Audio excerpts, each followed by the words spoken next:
Hey guys, welcome back. It's Gina, and today I have a tutorial for you guys. We're going to be making a really simple single strand beaded crochet bracelet slash necklace. It could be either or. There's going to be enough here to make a 10 strand or 9 strand bracelet depending on the size you want, or a 2 strand or a shorter 3 strand necklace potentially. So I want to preface this by saying I am not an experienced crocheter. However, I think this is a absolutely fantastic beginner's beading project if you want to get started with it. And I can attest to that because I'm new to it myself. So I thought we could dig in. I wanted to inspire you to maybe try something new with a couple of the beads that came in the recent February 2026 Bargain Bead Box subscription. And as usual, I'm going to have everything listed down below. I'll have the link to that subscription I mentioned, as well as a coupon code for that, and a link to all of the different materials and the list of what I'm using today below. So don't be afraid to try this out. It will take a little bit to get the hang of the stitches, but once you get going, it's very repetitive and very relaxing, and you can do all sorts of different things with this method. So here's a closer look at the bracelet we're going to be making today. And as you can see, I switched off and alternated between two different styles of beads. I've got the 4mm crystal rounds there in that light green and metallic, and also the Unakite gemstone beads, those little pebbles, and just alternated those beads and came out with this really organic, kind of beachy, long strand that ends up being about 70 inches of a finished length. And today we're going to be using about 9 yards of our cord. Now you can use all sorts of different types of cords for this project as long as your bead holes will fit through. And I'm going to be using this knotted cord. I really enjoy this one. It's a waxed Brazilian cord and it comes with these different colors. But I think for fun, I'm going to use this coral color that really picks up some of that coral in the Unakite beads today. And I think maybe that would look cool with the green as well if I wanted to layer these together. So I'm going to be using that, and I'll link to this down below as well. I do believe it's got about a 0.8 inch diameter, which should fit really well through the holes. And it's just got this great, slightly gummy texture that does tend to calm down the more you use it, but it's very sturdy and works well with the crochet hook. So as far as the hook goes, with that cord, it's going to kind of depend on what cord you use, but for example, I've got a 2.55mm very basic crochet hook here to use today.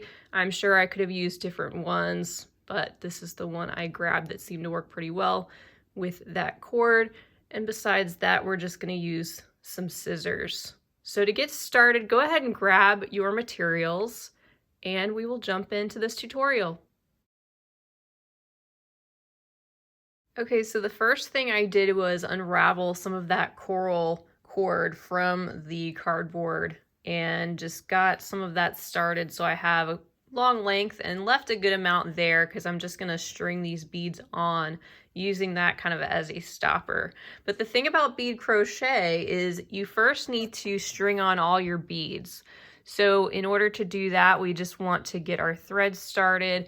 And I have cut mine to a little bit of a point to make it slightly easier for me to feed those beads onto my thread.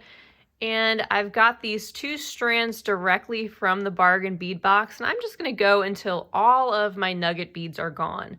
So I'm going to alternate by picking up one of those nugget beads, and then I'm going to pick up a crystal round. And just like we're just stringing on our beads for a single strand necklace or bracelet, you're just going to do that until all those beads are onto that thread before we do any of our actual crocheting. So at this point, it's just a matter of making sure you alternate those beads, and you can do these alternations in any order. You don't have to do 1 and 1. You can change it up if you want to, or get it, you know, to a point where it's really organic and switch that up where it's different and doesn't even have a actual sequence. So go crazy with that if you want to. And I'm not paying a whole lot of attention to the nugget beads I'm picking up. They're all a little bit different.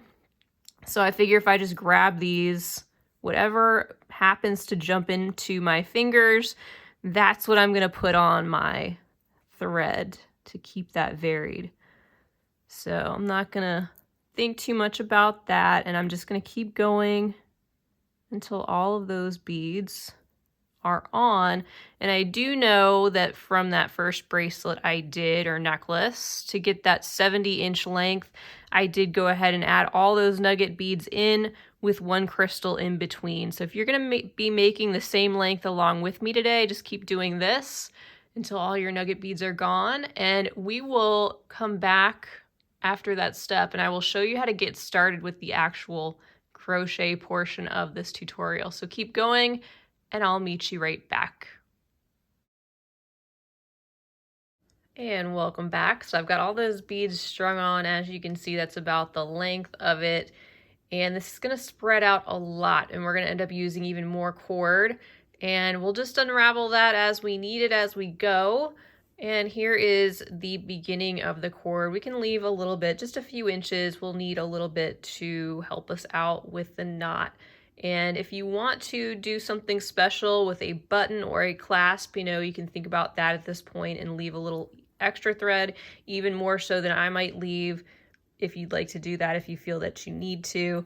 But here, what we're going to do is just start with a slip knot, and there's different ways you can do this, and I always forget how to do it wrapped around my fingers, even though it is pretty simple. Like I said, I'm not a crocheter, but what I do is start out with a loop like this, and then I twist it over once, and then I take my 2 fingers through the loop and I pull the longer strand through while hanging on to those other strands, and it forms that slip knot, which you can then add to your crochet hook and just bring that down like this.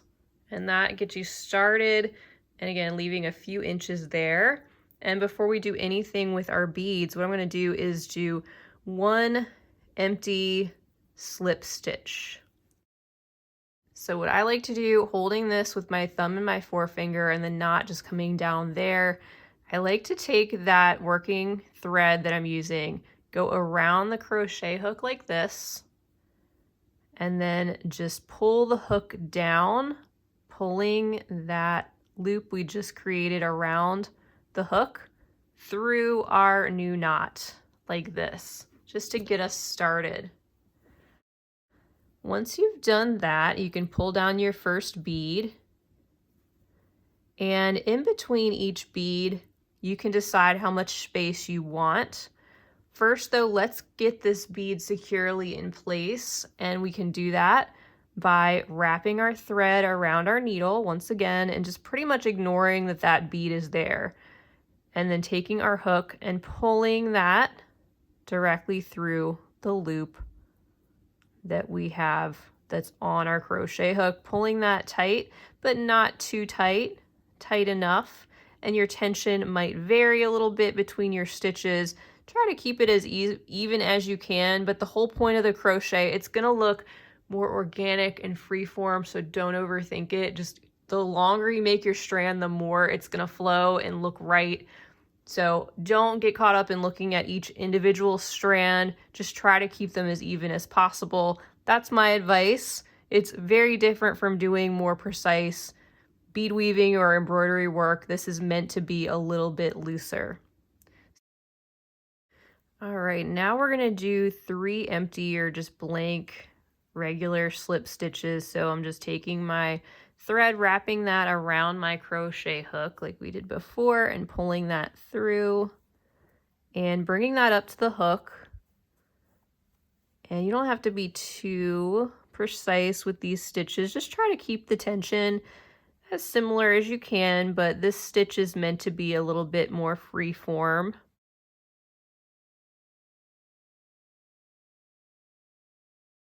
Anyway, there's our first 3 stitches there, and that's going to be our spacing for our beadwork. As you can see from the example bracelet, I just wanted to bring that back so you could see that, how I've got 3 stitches in between each one. And if you increase or decrease those stitches in between, that will change up the length of your finished piece and also the spacing that you have, which you're welcome to do depending on what kind of outcome you're looking for. So now that we've got those stitches on, we can bring up our next bead, and just like we did before, we can just wrap our thread around the crochet hook, pretend that bead isn't there, even though it's kind of one of the longer ones of the bunch, and just bring that up to your needle, sort of like that. Notice I didn't pull super tight. I've left this a little bit loose and just kept that about the length of the bead. And now we're ready to do our next 3 regular crochet stitches for our spacing.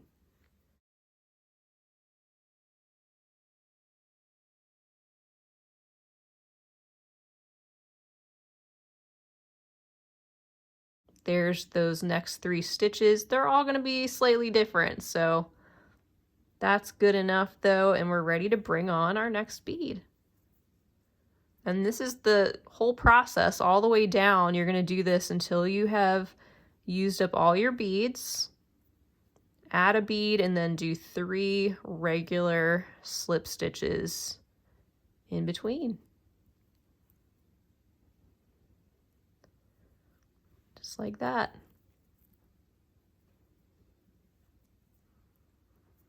And every so often you'll need to slide your beads down because you're going to find that you're going to need some more empty cord or thread to work with. And it starts to sneak up on you as you go. Those beads on your strand will get closer and closer, and then you're going to need to scooch those down and unwind your spool a little bit so that you have more to work with. So that is the process there, and you're just going to keep going until you have used all of your beads. All right, so here is the finished length with all of those beads on, and I ended with a nugget bead and then 3 of those chain stitches. So I've still got my hook on that thread. I'm going to slide that out and then leave that loop there. Take the end of the thread, which I've already trimmed to just leaving a few inches to work with to finish this up, and I'm going to just feed that through that final loop, which ends up securing that end. So we do have 2 secure ends right now, and this is where you can decide what you want to do to finish off your piece, and you can just keep it as simple as knotting these 2 strands together. I did keep in mind that I had the 3 chain stitches here, and we started pretty much going in with our beads, so the length there is about the same. You really won't even notice where this starts and where it ends. So what you can do is do maybe a little surgeon's knot or an overhand knot. I went around twice, and I'm going to go the other way twice over my thread and make another overhand knot on top of that, and just pull this down, bringing those 2 ends together like that, pulling that nice and tight. And you can tie another knot on top of that if you'd like to. And at this point, or once your knot feels secure, you can then take a lighter or thread burner. You can burn down the ends of the thread, trim them close, and then burn that and just melt that into itself, and it's going to be very secure and finished off.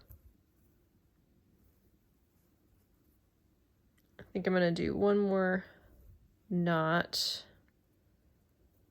on top of this. That should be good.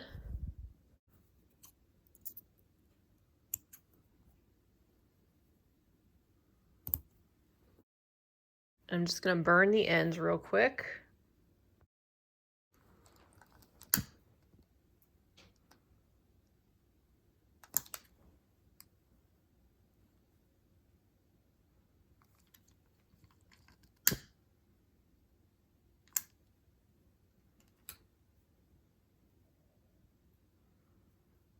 There we go. And that completes our bracelet or necklace, that single strand crochet. And I'm going to go ahead and get the green one. We can see those side by side. All right, you guys, well, that completes this tutorial. I hope you enjoyed trying out the single strand crochet. Let me know what you think in the comments below, and be sure to check out the description section for that product list and all the materials I used today if you're curious. Also for the link to the Bargain Bead Box subscription and that coupon code if you'd like to check them out and get lots of fun beads every month to play around with and use in ways like this. Thank you guys so much for being here. I really appreciate it. Don't forget to like and subscribe if you enjoyed this video. I hope to see you back soon. Till next time, have a wonderful rest of your day. And as always, happy beading.